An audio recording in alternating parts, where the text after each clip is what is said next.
UP में by election के अलावा महाराष्ट्र, हरियाणा और झारखंड जैसे जिन राज्यों में असेंबली इलेक्शन होने हैं, वहां भी बीजेपी ने रणनीति बनानी शुरू कर दी है। क्योंकि आज आषाढ़ी एकादशी है, महाराष्ट्र में यह पर्व बड़े पैमाने पर मनाया जाता है।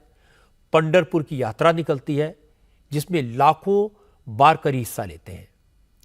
आषाढ़ी एकादशी के मौके पर महाराष्ट्र के मुख्यमंत्री पंढरपुर में भगवान विट्ठल की पूजा करने के लिए पहुंचे। एकनाथ शिंदे ने पंढरपुर में पूजा अर्चना के बाद कई बड़े फैसलों का ऐलान किया, जिसमें लाडली बहना योजना के बाद लाडला भाई योजना का ऐलान भी शामिल था। एकनाथ शिंदे ने कहा, महाराष्ट्र के पढ़े लिखे लड़कों को सरकार आर्थिक मदद करेगी। महाराष्ट्र में 12वीं पास लड़कों को 6,000 रुपए, डिप्लोमा करने वाले युवकों को 8,000 रुपए और ग्रेजुएट लड़कों को 10,000 रुपए हर महीने दिए जाएंगे। स्किल डेवलपमेंट के लिए युवकों को 1 साल की अप्रेंटिसशिप भी मिलेगी। अप्रेंटिसशिप टेन्योर का स्टाइपेंड सरकार देगी। इससे पहले महाराष्ट्र सरकार ने 27 जून को पेश किए गए बजट में लाडली बहना योजना का ऐलान किया था। इस स्कीम के तहत 21 से 60 साल की उम्र की महिलाओं को हर महीने 1,500 रुपए दिए जाएंगे। जुलाई महीने से इस स्कीम को लागू भी कर दिया गया है। लाडला भाई योजना भी इसी महीने से लागू हो जाएगी। मुख्यमंत्री एकनाथ शिंदे ने कहा, सरकार की नजर में लड़का और लड़की में अंतर नहीं है, इसीलिए ये स्कीम लाए हैं। मुख्यमंत्री माझी लाडकी बहीण योजना शुरू केली। मुख्यमंत्री लाडली बहना योजना का फायदा महिलाओं को मिल रहा है। महीने के 1,500 और साल के 18,000 रुपए उनके अकाउंट में जमा होंगे। 3 गैस सिलेंडर उन्हें मुफ्त में दिए जाएंगे। कुछ लोग कहने लगे कि लाडली बहना योजना आई, लेकिन लाडले भाई का क्या? लाडले भाइयों के लिए भी हमने किया। 12वीं तक जिसकी पढ़ाई हुई उसे 6,000, जिसने डिप्लोमा किया उसे 8,000, ग्रेजुएशन करने वालों को 10,000 रुपए दिए जाएंगे। लड़कों की साल भर की अप्रेंटिसशिप का भी इंतजाम होगा। अप्रेंटिसशिप के बाद ट्रेन्ड मैन पावर उद्योगों को मिलेगा। सरकार अप्रेंटिसशिप का स्टाइपेंड भरेगी। इतिहास की ये सबसे बड़ी योजना है। तो करेल। ये वही योजना है जिसका ऐलान महाराष्ट्र के बजट में मुख्यमंत्री युवा प्रशिक्षण योजना के नाम से किया गया था। बस आज एकनाथ शिंदे ने इसे लाडला भाई का नाम दे दिया। एकनाथ शिंदे ने कहा कि लाडला भाई योजना स्किल डेवलपमेंट को बढ़ाएगी, बेरोजगारी को दूर करेगी, इससे नौजवानों का भला होगा। लेकिन शरद पवार ने कहा, यह सब बेकार की बातें हैं। नौजवानों की इतनी ही चिंता थी तो इस तरह की योजना पहले क्यों नहीं लाई? शरद पवार ने कहा, अजीत पवार 5 बजट पेश कर चुके हैं, उन्हें पहले नौजवानों का ख्याल क्यों नहीं आया? यह सिर्फ चुनावी गिमिक है। सरकार को भाई बहनों की याद इसलिए आ रही है क्योंकि जनता ने लोकसभा चुनाव में समझदारी से वोट दिया। लाडली बहन, लाडका भाऊ। अब ये लाडली बहना लाडला भाई योजना हमने इस बजट में देखा। हर साल बजट पेश किया जाता है।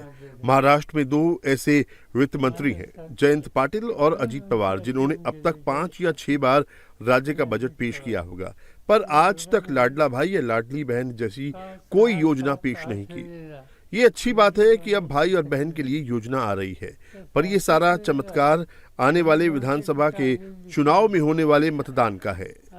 वोटर जब समझबूझकर मतदान करता है तो भाई बहन सब याद आने लगते हैं।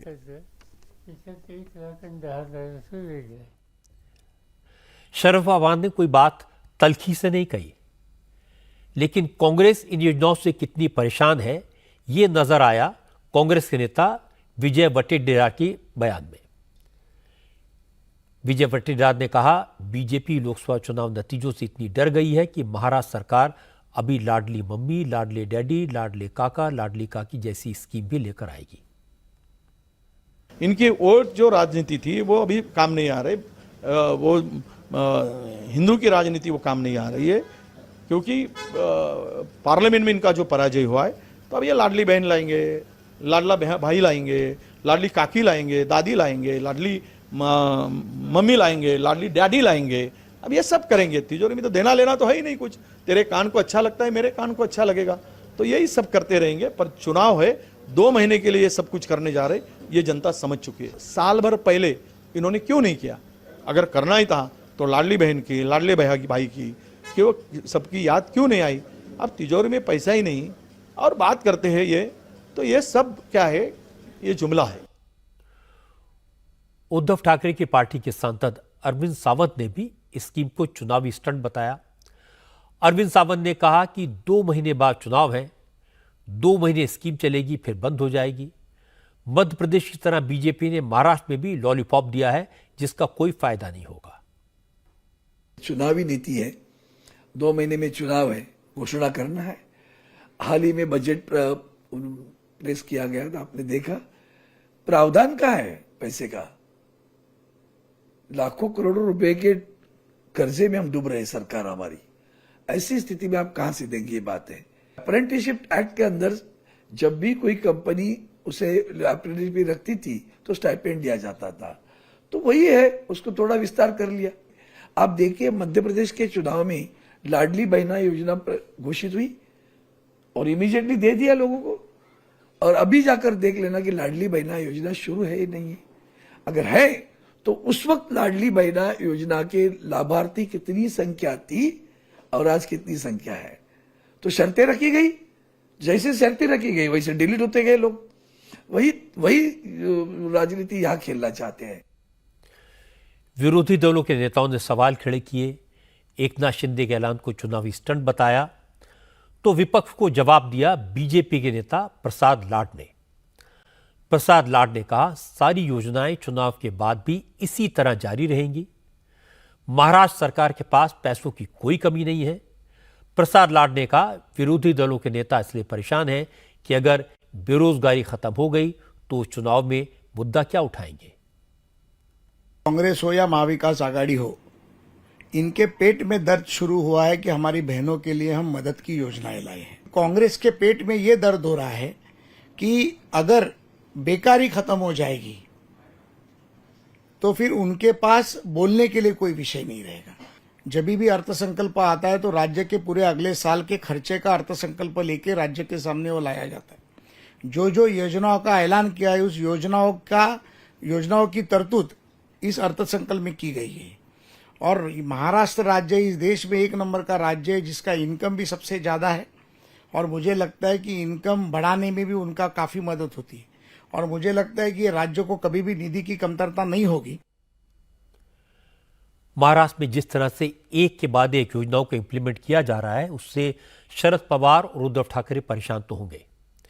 वो न तो इन योजनाओं का विरोध कर सकते हैं न इनकी तारीफ कर सकते हैं।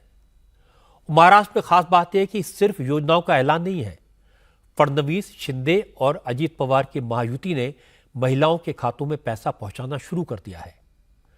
महाराष्ट्र में बहनों के साथ साथ भाइयों के खातों में भी अब पैसा पहुंचना शुरू हो जाएगा। उन्हें भी लाडला भाई योजना का फायदा मिलेगा। मध्य प्रदेश में आपको याद होगा शिवराज सिंह चौहान को लाडली बहना योजना का लाभ मिला था। मध्य प्रदेश की बहनें चुनाव में उनकी सबसे बड़ी सपोर्टर बनकर खड़ी हो गई थी। महाराष्ट्र की सरकार की योजनाओं पर विरोधी दलों में से कोई कह रहा है कि सरकार को साल भर का सारा अमाउंट एक साथ दे देना चाहिए, कोई कह रहा है कि चुनाव के बाद योजनाएं बंद हो जाएंगी, लेकिन कोई इन योजनाओं के खिलाफ खुलकर नहीं बोल पा रहा। कांग्रेस भी इसका विरोध नहीं कर सकती क्योंकि कर्नाटक में महिलाओं के खाते में 1500 रुपए, मुफ्त बस यात्रा और 10 किलो चावल के वादों पर उसने चुनाव लड़ा।